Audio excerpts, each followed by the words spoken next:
La guerra alcanza su punto máximo, mientras Rusia lanza el mayor ataque contra Kiev en 3 años de conflicto. Putin hace declaraciones rimbombantes y el equipo de Trump anuncia un desenlace inminente del conflicto. La información más candente e impactante está aquí, ahora, con datos que no cuadran y revelaciones explosivas sobre las mentiras del expresidente estadounidense. ¿Cómo infló Trump artificialmente el gasto estadounidense en miles de millones? ¿Qué esconde el triángulo entre él, Zelensky y Putin? En una medida sin precedentes, Moscú lanzó su ofensiva más devastadora contra Ucrania justo en vísperas del tercer aniversario de la invasión a gran escala, y el objetivo, una vez más, fue la capital ucraniana.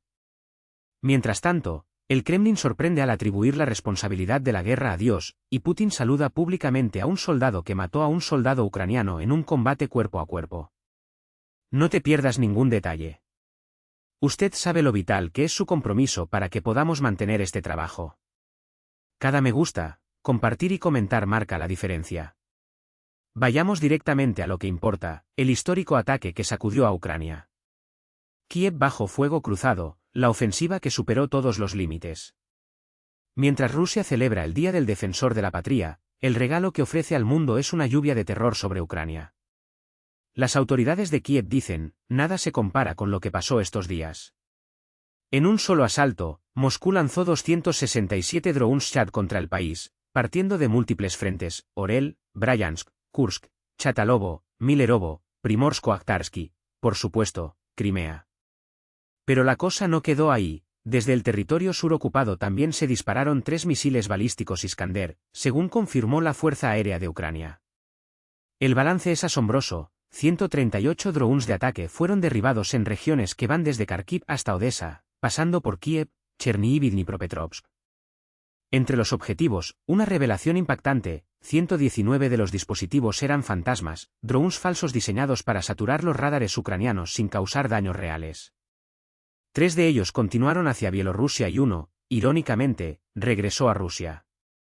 Aún así, los daños fueron inevitables: Dnipropetrovsk, Odessa, Poltava, Zaporizhia, la región de Kiev y la propia capital sufrieron impactos directos. El mensaje es claro: Moscú no escatimará esfuerzos para quebrar la resistencia ucraniana. La ofensiva rusa está perdiendo el aliento, el precio de un año de adelanto. Los analistas de Forbes son categóricos: el avance ruso está llegando a su límite.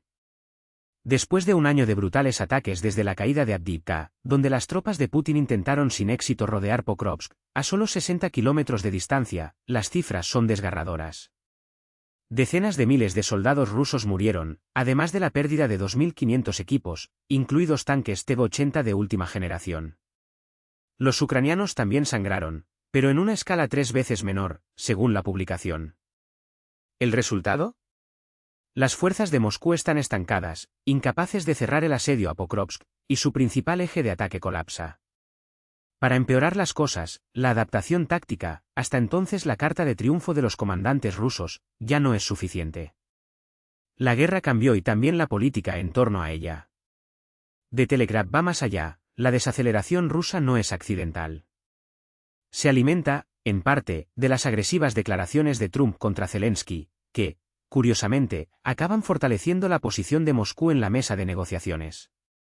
Trump y el acuerdo de la semana: promesas, números falsos y un plan oculto. La bomba del día provino de la portavoz de la Casa Blanca, Caroline Leavitt. Según se informa, Trump está convencido de que Rusia está lista para cerrar un acuerdo de paz esta semana.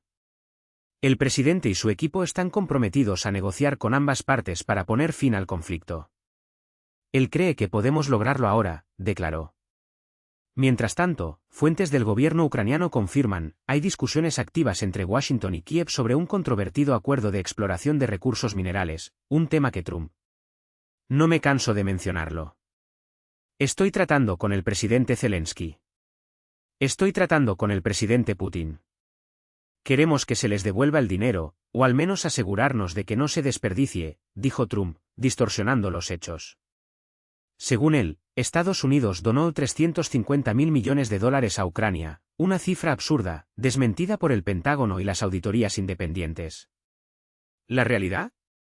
El total aprobado ronda los $183.000 millones, de los cuales 65.900 millones ya se han gastado efectivamente en ayuda militar. Peor aún, 58.000 millones de esa cantidad ni siquiera salieron de Estados Unidos, financiando contratos con empresas estadounidenses.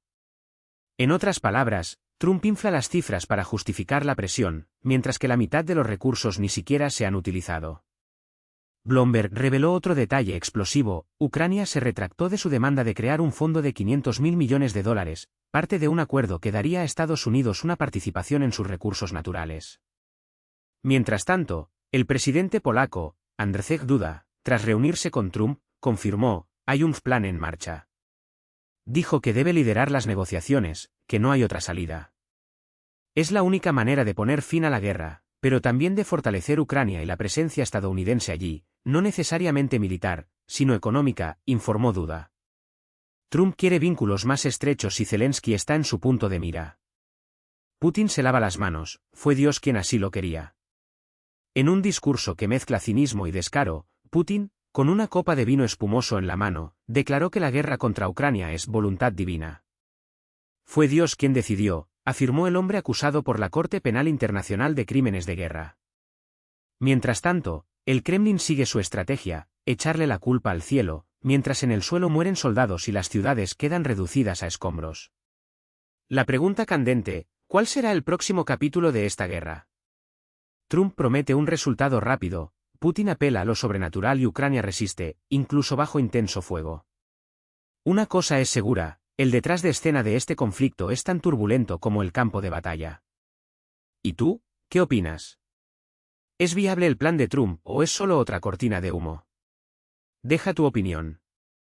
Cada voz importa. Mientras el Kremlin celebra a sus héroes con medallas manchadas de sangre, la realidad es una: Vladimir Putin no es un líder, es un criminal de guerra. Y estas no son palabras que flotan en el aire, son hechos documentados, cadáveres amontonados y familias destruidas. Luchamos por la patria, declara, con la voz entrecortada por la hipocresía, mientras reparte condecoraciones a asesinos como Andrei Grigoriev, el hombre que, en combate cuerpo a cuerpo, decapitó al soldado ucraniano Dmitry Maslovsky en la región de Donetsk. Las imágenes de esta masacre, que circularon a principios de 2025, no muestran gloria, sino barbarie en su forma más cruda. ¿Y Putin? Le da la mano al verdugo, le da la estrella héroe y pone a Dios como testigo. ¿Qué Dios será este que bendice la espada sangrienta de un verdugo? Pero la farsa no termina ahí. Mientras el mundo observa asombrado, el dictador anuncia, con la serenidad de un tirano en su trono de mentiras, que la prioridad estratégica de Rusia es fortalecer aún más su ejército y su flota. Más tanques, más misiles, más presupuestos desviados del hambre del pueblo para alimentar la maquinaria de guerra. Esta es la grandeza de Putin: convertir la nación en un cuartel, mientras los hospitales carecen de medicinas y las madres lloran a los niños enviados a morir en las trincheras. La pregunta es: ¿cuánto tiempo más el pueblo ruso se tragará esta narrativa de defensa de la patria mientras su país se hunde en el aislamiento y las sanciones? La respuesta, tal vez, esté en el silencio forzado de las calles, o en el coraje de quienes, incluso bajo amenaza, se atreven a cuestionar. El engaño de Lukashenko, el ejército de papel. Mientras Putin reparte medallas a los asesinos, su aliado Alexander Lukashenko vive en su propio mundo de fantasía. Para el dictador bielorruso, sus fuerzas armadas son de alta tecnología, compactas, móviles y un escudo fiable de la paz. Hermosas palabras, si no fueran ridículas. Las cifras, sin embargo, no mienten. Según el Instituto Internacional de Estudios Estratégicos, ISS, en 2022 Bielorrusia tenía solo 48.000 militares en activo. Incluyendo cocineros, conductores y médicos, este número podría aumentar a 70 o 75.000, pero ¿qué sentido tiene la cantidad sin la calidad? Los analistas militares, tanto ucranianos como occidentales, son unánimes: este ejército no está preparado para luchar. La BBC, citando fuentes internas, reveló que solo 5.000 soldados bielorrusos estarían dispuestos o serían capaces de tomar las armas en un conflicto real. ¿El resto? ¿O son reclutas desmotivados o funcionarios corruptos más preocupados por robar combustible que por entrenar tropas? Puede que Lukashenko se jacte de su armada invencible, pero la verdad es que su mayor escudo no son los tanques, sino los miles de millones que esconde en paraísos fiscales, dinero que, irónicamente, podría salvar vidas, en lugar de financiar su régimen represivo. ¿Quieres saber dónde guarda el dictador su verdadero tesoro? Mira el nuevo episodio de Proviel, en el canal Nesta. Allí descubrimos no solo los planes financieros de Lukashenko, sino también cómo utiliza el miedo para mantener como rehén a todo un país. Porque un tirano sin dinero es un tirano débil, y un tirano débil es un objetivo. El Papa en agonía, el Vaticano al borde del abismo. Mientras la guerra devora vidas en Europa del Este, otra batalla silenciosa se desarrolla en Roma. El Papa Francisco, de 88 años, lucha por su vida en una clínica italiana, tras un colapso respiratorio que lo dejó en estado crítico. El Vaticano intenta calmar los ánimos, pero los hechos son alarmantes. Tras una neumonía bilateral, complicada con bronquitis e infecciones polimicrobianas, el pontífice necesitó transfusiones de sangre debido a una anemia grave y unos niveles de plaquetas muy bajos. Los médicos insisten en que no hay riesgo inminente de muerte, pero lo cierto es que un hombre con un pulmón extirpado parcialmente, tras una cirugía en su juventud, y antecedentes de pleuritis no tiene margen de error.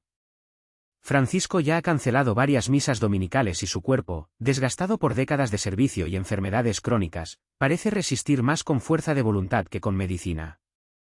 El mundo observa en suspenso, ¿qué pasará si el Papa, la voz moral de más de 1.000 millones de católicos, sucumbe ahora, en medio de guerras, crisis climáticas y el ascenso del autoritarismo? ¿Sería el fin de una era, o el comienzo de un caos aún mayor? ¿El fin de los terroristas, los diputados de Beirut, o celebran sus demonios?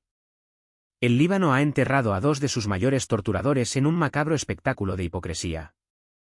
Hassan Nasrallah, líder de Hezbollah, pasó 32 de sus 64 años al frente de una de las organizaciones terroristas más grandes del mundo, y ahora, después de ser eliminado por Israel, se convirtió en mártir en un funeral masivo en el estadio Camil Chamoun Sports City de Beirut.